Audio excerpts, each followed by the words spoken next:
Ensuite, on va tout de suite parler des variables. Les variables, c'est un truc important. Les variables, c'est un peu ce qui va servir de mémoire à votre programme. Une variable, c'est quelque chose, c'est une boîte dans laquelle vous pouvez stocker une information. D'accord? L'exemple de boîte est assez souvent repris sur internet, donc je vais faire la même chose, je vais l'utiliser aussi pour que ça soit assez clair. Dans une variable, imaginez une boîte dans laquelle vous mettez quelque chose. À tout moment, vous pouvez aller voir le contenu de cette boîte, donc voir qu'est-ce qu'il y a dans la boîte, quelle est l'information contenue dans la boîte. Et à tout moment, vous pouvez aussi aller changer le contenu de la boîte. D'accord? Le contenu sera systématiquement un nombre. En informatique, l'ordinateur n'est capable de manipuler que des choses binaires, que des bits en fait. Il manipule que des 0 et des 1. Un enchaînement de 0 et de 1, ça va former un nombre, et donc on va manipuler que des nombres. Une lettre, c'est juste un nombre qui est représenté d'une manière un petit peu plus textuelle, mais on y reviendra. Donc, on va manipuler des nombres. Maintenant, Arduino, Arduino, comme je vous le disais dans le premier cours, on va utiliser un langage qui est proche du C ou du C++. Dans le langage C et C++, on a différents types de boîtes qui vont correspondre à peu près à la taille de la boîte, à la taille maximum de l'information qu'on peut mettre dans la boîte. La boîte la plus simple, vous pourrez mettre qu'une information, qu'un nombre qui peut aller de 0 à 255. Au-delà de ça, il faudra utiliser une autre boîte qui pourra prendre les nombres de 0 à par exemple 65 535, etc., etc. On a différentes boîtes qu'on adapte en fonction du contenu dont on a besoin. Pourquoi on fait ça? Tout simplement parce que sur l'Arduino, contrairement à votre ordinateur où il y a une quantité de mémoire vive qui est presque infinie, quand vous avez 8 ou 16 Go de mémoire vive, c'est énorme, vous pouvez en stocker des choses. Et bien sûr, Arduino, la mémoire vive, elle est toute petite. Elle fait 2 kg et quelques, 2 kilobytes, donc 2 kilooctets de mémoire vive. Donc, pour ne pas surcharger cette mémoire vive, on est obligé d'utiliser des boîtes. Donc, une boîte, ce sera une case dans la mémoire vive, et plus notre boîte elle sera grande, plus elle va prendre de place dans la mémoire de l'Arduino. Donc, pour ne pas surcharger la mémoire de l'Arduino et pour pouvoir utiliser toutes les boîtes possibles, on va devoir utiliser la boîte la plus pertinente en termes de taille par rapport à la donnée qu'on veut stocker. Je ne sais pas si je suis clair, dites-moi si je suis pas clair dans le chat, n'hésitez pas à le dire, parce que je peux concevoir que comme c'est une notion qui est nouvelle, notamment pour ceux qui n'ont jamais fait d'informatique, je peux concevoir que c'est pas forcément super clair. Essayez juste pour l'instant de retenir qu'une variable, c'est quelque chose qui nous permet de stocker une information, et cette information-là, l'endroit où on la stocke, va être une boîte avec un certain volume possible. On ne pourra pas stocker un volume infini de données dedans. Une donnée avec une taille immense. Donc pour cela, on va créer notre boîte. Pour créer notre boîte, on a différents mots-clés. On a d'abord le mot-clé char. C-H-A-R. Char, et ensuite vous lui donnez le nom qui vous plaît. Donc par exemple, je pourrais lui donner comme nom ma variable. Char, c'est la taille la plus petite. Elle fait 8 bits. Je ne vais pas rentrer dans le détail que ce que sont des bits, c'est un élément atomique, on va dire, de l'informatique. Retenez juste qu'un char, ça fait 8 bits, et donc ça peut stocker des valeurs qui vont de 0 à 255 inclus. Donc si on veut stocker la valeur par exemple 42 dedans, ça passe. Si je veux stocker 300, ça passe pas, le programme va avoir un problème. La valeur va être stockée de manière bizarre, il va y avoir un problème, ça ne va pas fonctionner. On aura un comportement qui va être indéterminé. Ok? Maintenant, on a la taille du dessus qui est le int, pour integer. INT. Par exemple, ça pourrait être ma variable 2. Le int, il fait une taille qui est 2 fois plus grande, 16 bits. Et donc ça nous permet de stocker des valeurs qui vont de 0 à... Pourquoi j'arrive pas à taper A? 65 535. Donc on peut stocker beaucoup plus d'informations dans un int que dans un char. En revanche, le int, il prend 2 fois plus de place en mémoire que le char. Donc on peut utiliser 2 fois plus de chars dans toute la mémoire, on peut stocker 2 fois plus de char que de stocker de int. Parce que là, on a une boîte qui va prendre 16 bits, donc qui va avoir une taille de 16 dans la mémoire, alors que là, on a une variable qui a une taille de 8 uniquement dans la mémoire. Ensuite, on a des éléments qui sont encore plus longs, comme par exemple le long. Le long, c'est encore plus grand, ça va être 32, si je me rappelle bien sur l'Arduino, c'est 32 bits, etc., etc. Mais on va surtout, nous, se servir du char et du int. Si vous avez besoin d'éléments avec des tailles plus grandes, il y a toujours la référence Arduino qui normalement... Allez, les cookies évidemment, puisque j'ai tout redémarré, qui va vous parler. Alors, je vais pas vérifier. Constante. Conversion. Vous voyez ici, tout en bas, il y a tous les types possibles grâce à leur conversion. Conscope là, et là, data type. Voilà, c'est ça que je cherchais. Donc là, ça va être tous les types de données qu'on peut utiliser. Donc on vient de voir le char, le int. Je vous ai parlé vite fait du long. Il y a aussi le short, etc., etc. Et il en existe beaucoup. Un petit lien vers la référence, ça peut toujours servir. Je conçois que ça n'est pas encore très clair la notion de variable, ne vous inquiétez pas, on va y venir. Maintenant, ici, je vous ai dit qu'on pouvait stocker des valeurs qui allaient de 0 à 255. Donc par exemple, l'âge d'une personne, on pourrait le mettre dedans, parce qu'une personne, son âge il est forcément positif. Vous ne pouvez pas avoir un âge de -1 ou de -2. J'y arrive justement, Marie. Son âge, il est forcément positif, donc il est forcément supérieur ou égal à 0. Et l'âge d'une personne, a priori, ça va s'arrêter avant 255. Donc, l'âge d'une personne, on pourrait le stocker par exemple ici, dans un char. En revanche, l'année dans laquelle on se trouve, en l'occurrence 2019, on ne pourrait pas le mettre dans un type char, parce que 2019, c'est plus grand que 255. Donc il faudrait qu'on utilise une variable, une boîte qui a une plus grande taille, pour pouvoir stocker l'information 2019, pour stocker l'année. Maintenant, je vous ai dit, ces deux-là, ils sont positifs, puisque c'est supérieur ou égal à 0. Il existe le pendant négatif du char et du int, qui sont le signed char, ma variable 3, et le signed int, ma variable 4. Le fait de rajouter l'information signed, ça permet de dire à la machine que là on est toujours sur 8 bits, parce qu'on est toujours avec un type char. En revanche, vu qu'il y a le mot-clé signed, on n'est plus entre 0 et 255, mais on va couper la part en deux. On va aller de -127 à plus 127. L'intervalle qui pourrait être contenu dans la donnée, ça va être -127 plus 127. -128 plus 127. On a toujours 256 valeurs, donc 255 plus le 0, ça fait 256 valeurs. On a toujours autant de valeurs possibles. En revanche, la borne haute sera plus faible, mais on aura une borne basse qui ira dans le négatif. Donc là, par exemple, pour stocker une température, on utilisera un signed char, puisqu'une température, sauf si vous vivez dans un endroit où il fait très chaud tout le temps, une température, on pourrait imaginer qu'elle descend dans le négatif, par exemple à -10. Donc du coup, pour stocker une température qui virait, imaginons, de -40 à +40, on utilisera par exemple un signed char. Et ensuite, le signed int, c'est la même logique, il fait toujours 16 bits, donc il fait toujours la même taille, il peut toujours stocker 65 536 valeurs. En revanche, on ira de -32 768 à plus 32 767. On a toujours 65 536 valeurs, puisque c'est celle-là, la borne haute, plus le 0, ça fait bien 65 536. Est-ce que vous avez compris la petite supercherie avec le signed?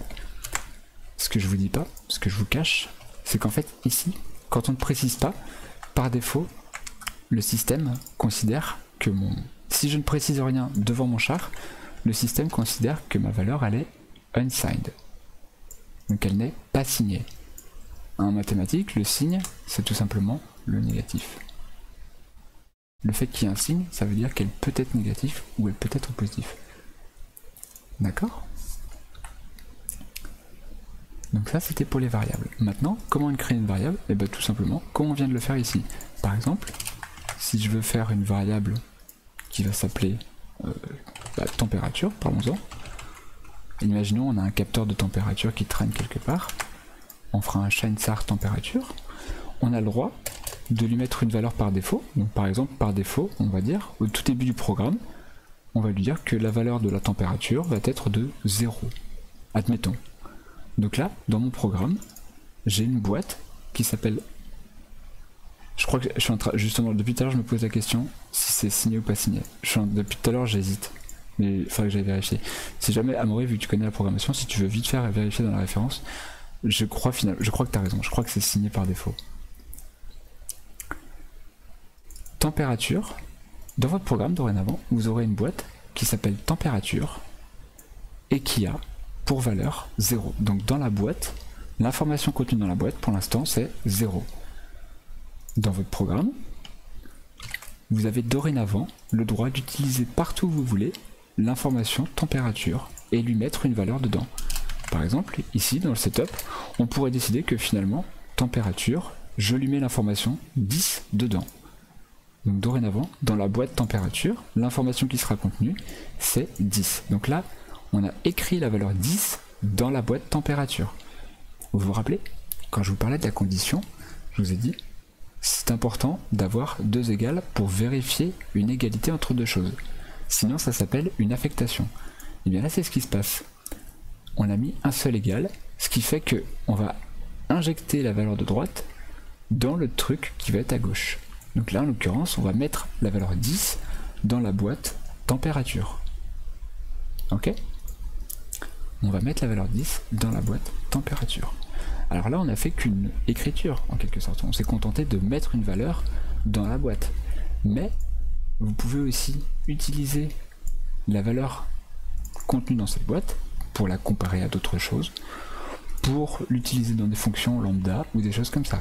Donc là, par exemple, on aurait pu imaginer que faire la vérification entre si ma variable, ma boîte température contient une information qui est égale à, je sais pas, par exemple 25, alors j'allume ma LED et sinon je l'éteins. Donc là j'ai changé ma condition en disant que si ma température est égale, double égale, à 25, donc si la valeur contenue dans la boîte température est égale à 25, alors j'allume ma LED et sinon j'éteins ma LED. Donc là j'ai fait une lecture de ce qu'il y avait dans la boîte température. Donc si on reprend le programme, qu'est-ce qui va se passer? Au début on a mes petites variables explicatives, puis on a une variable qui peut aller de 0 à 255 en termes de valeur, qui tient sur une taille de 8 bits, qui est signée, donc qui peut être négative ou positive, et qui pour l'instant contient la valeur 0. Le programme continue et exécute ma fonction setup. La lecture est difficile, faudrait que tu mettes en gras. Je peux zoomer. Par contre, vérifiez aussi que vous n'êtes pas en 720p ou en 1080p, etc. Moi je stream en 1080, et c'est vrai que si vous êtes en 720, ça peut faire un peu flouter ou quoi que ce soit. Mais je peux zoomer un petit peu. Et je dézoomerai à la volée quand il y en aura besoin. Est-ce que c'est mieux comme ça, quand c'est zoomé un petit peu sur le texte? Je sais pas si je peux changer la taille du texte. Bibliothèque, debugger. Non, je peux pas changer la taille du texte. J'ai pas l'impression. Est-ce que c'est... Dites-moi juste si c'est mieux, je peux zoomer encore un petit peu à la limite. On est passe après. Le problème c'est que ça zoome absolument tout. Bien lisible pour moi. Ouais, c'est mieux. Et Dystrophine, vérifie juste si ton stream il est en 720, en 1080. Si tu peux me donner cette information là, ça m'aidera à savoir si ça vient de chez moi ou plutôt de chez toi. Pareil, Loupio, si tu peux me dire la qualité du stream chez toi, ça serait parfait. Donc ici, température vaudra 0. On continue le programme et on va exécuter la fonction setup qui sert à préparer l'ensemble. Et à la fin de la fonction setup, on a mis dans notre boîte finalement l'information 10. Ok, bon, bah, du coup je vais faire l'erratum juste après.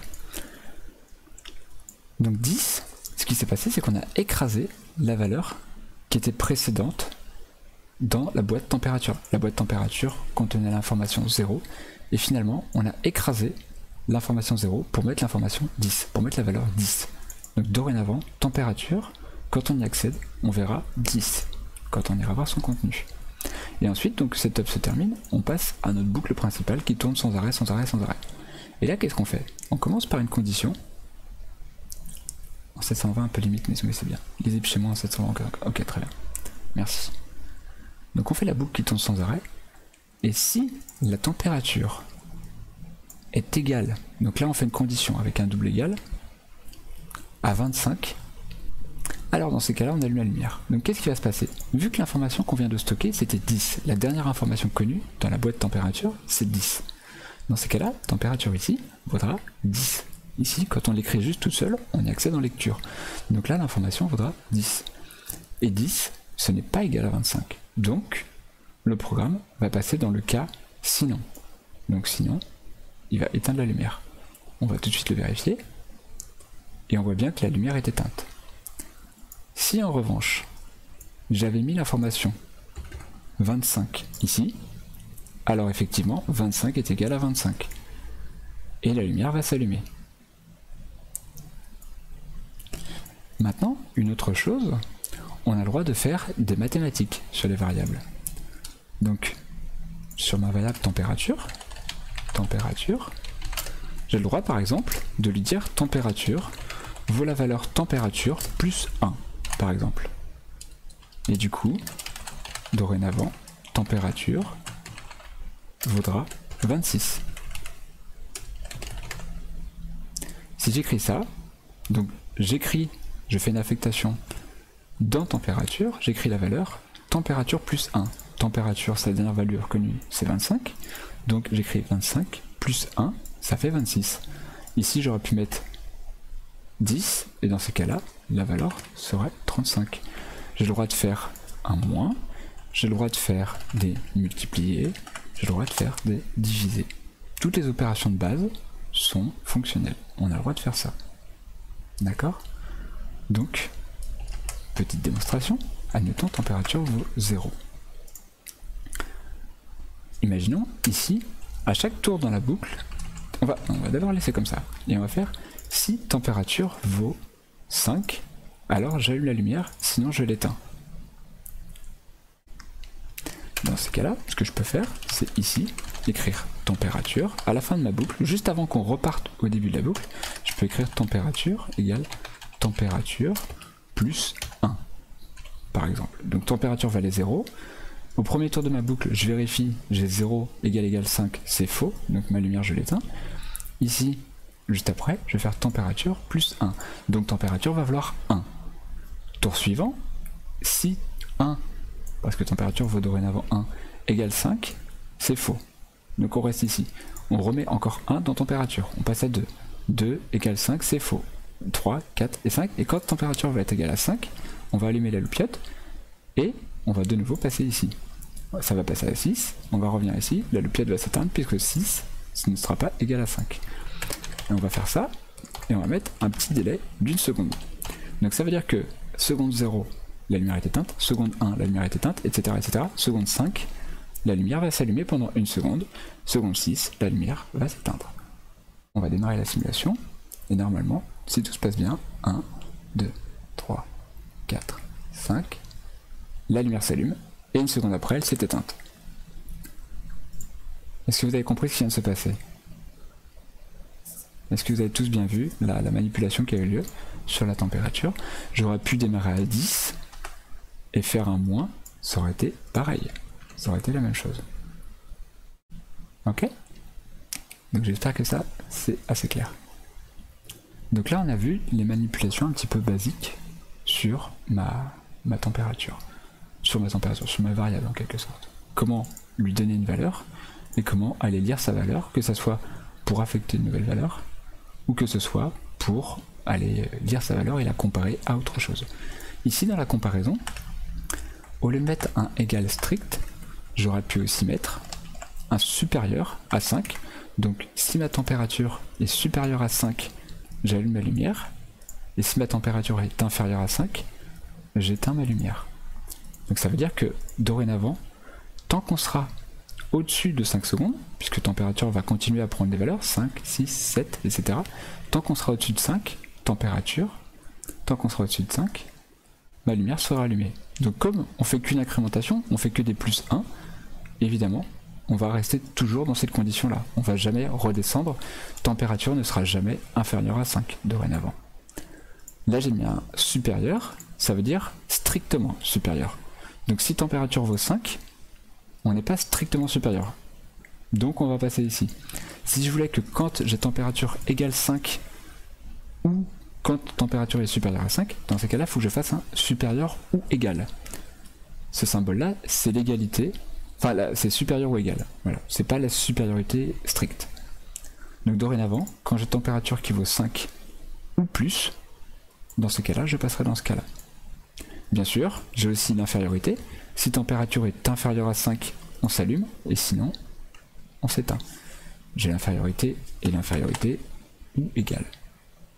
Donc là, on est inférieur à 5 au début, 0, 1, 2, 3, 4, 5, et quand on va passer à plus que 5, on va s'éteindre. Voilà. Donc vous avez vu, ici, on a fait tout ce qui était mathématique sur notre variable, et ici, on a fait évoluer un petit peu notre condition en lui mettant des choses un petit peu plus poussées, que sont des conditions non pas strictes avec des égales, mais aussi avec des supérieurs ou des inférieurs égales. Donc là, on pourrait très bien imaginer que température, c'était la lecture sur un vrai capteur de température. Et l'autre jour, on a vu notre bouton. Donc, lui va être unsigned. Je reviens juste après sur ce que disait Amaury tout à l'heure. Ici, on a notre bouton. On va s'en servir pour lire la valeur du bouton. Low, ça sera 0. Et high, les valeurs conservées jusqu'à maintenant, en interne dans Arduino, ça correspond à ça. Low, ça correspond à 0. Et high, ça correspond à 1. D'accord? Donc ici, ce qu'on pourrait faire, c'est que on pourrait dire, mon bouton, je vais faire ici, digital read. Et ensuite, je vais mettre mon bouton ici. Si mon bouton est égal à high, dans ce cas, on va faire comme on a fait l'autre fois. On va éteindre ici et on va allumer là. Donc là, vous voyez, c'est ce qu'on faisait l'autre fois, mais en plus détaillé. Tout d'abord, j'ai mon bouton. Donc mon bouton, c'est une boîte de taille 8 bits qui peut aller de 0 à 255. Dans ma boîte bouton, je vais stocker l'information de mon instruction qui permet de faire la lecture numérique. Donc qui permet de savoir si on a la présence ou non d'un potentiel. Est-ce qu'on a 0 ou 5 volts. Cette information-là, elle va être stockée dans mon bouton. Et ensuite, je vais lire l'information qu'il y a dans ma boîte bouton pour le comparer à high. Est-ce que c'est vrai, est-ce que c'est faux? Comme l'autre jour, on va faire exactement la même chose. Donc là, la loupe, elle va s'exécuter sans arrêt. Donc sans arrêt, on va lire l'information ici, la stocker dans le bouton et la comparer. Et on voit qu'on a exactement le même comportement que l'autre jour, heureusement, à la seule différence près que cette fois-ci, on passe par une variable, on passe donc par une étape intermédiaire pour faire notre if. Ça sert toujours de stocker l'information parce qu'on ne sait jamais, on pourrait en avoir besoin un petit peu plus loin. On pourrait avoir un deuxième morceau imbriqué ici qui a de nouveau besoin de l'état ou des choses comme ça, et donc ça peut être bien de l'avoir de stocker. Donc voilà, on a stocké l'information dans notre variable par rapport au bouton qui était appuyé. Donc vous voyez, j'ai pas uniquement fait des mathématiques, je peux aussi écrire le résultat d'une instruction, une instruction qui me renvoie une information évidemment, dans mon bouton. Par exemple, delay, délai 2000, c'est une instruction qui ne me renvoie aucune information. Elle se contente juste de tourner, tourner, tourner, tourner sans arrêt. Donc delay, je peux pas faire comme ça. J'ai pas le droit de le faire. Normalement, si le simulateur est bien fait, voilà. Il m'envoie une grosse erreur. Vous voyez, il surligne en rouge ma ligne, puisqu'il me dit que cette fonction-là, on reviendra un petit peu sur les messages d'erreur au fur et à mesure, mais grosso modo, il est en train de me dire que delay, ça ne renvoie aucune information. Donc, on ne peut pas stocker dans une boîte, puisqu'il n'y a aucune information qui est censée être envoyée. Donc, j'ai pas le droit de faire ça. Est-ce que on est clair pour les variables? Je reviens sur ce que Amaury disait tout à l'heure, je me suis trompé, mais à culpa. Par défaut, le comportement par défaut, si vous ne mettez rien, donc comme ici, si vous ne mettez rien, le comportement par défaut c'est celui-là. Par défaut, la valeur, c'est celle qui peut être négative à positive. D'accord? Donc ici, hop. Et si vous voulez forcer le fait d'être strictement positif, dans ces cas-là, il faut préciser unsigned. Donc c'est l'inverse de ce que je disais tout à l'heure par rapport au comportement par défaut. Là, tout est vrai, hein, ce que je vous ai dit depuis tout à l'heure, heureusement. Hop, tout est toujours vrai. La seule chose, c'est que par défaut, le comportement, c'est signé. Donc si vous ne mettez rien comme mot-clé avant votre char, le comportement par défaut, c'est celui-là. Et si vous voulez forcer le fait, pour stocker des valeurs plus grandes, forcer le fait d'être uniquement sur une plage positive, dans ces cas-là, il faut préciser qu'on a quelque chose qui n'est pas signé, qui ne peut pas avoir de signe devant, donc pas de négatif. Ok?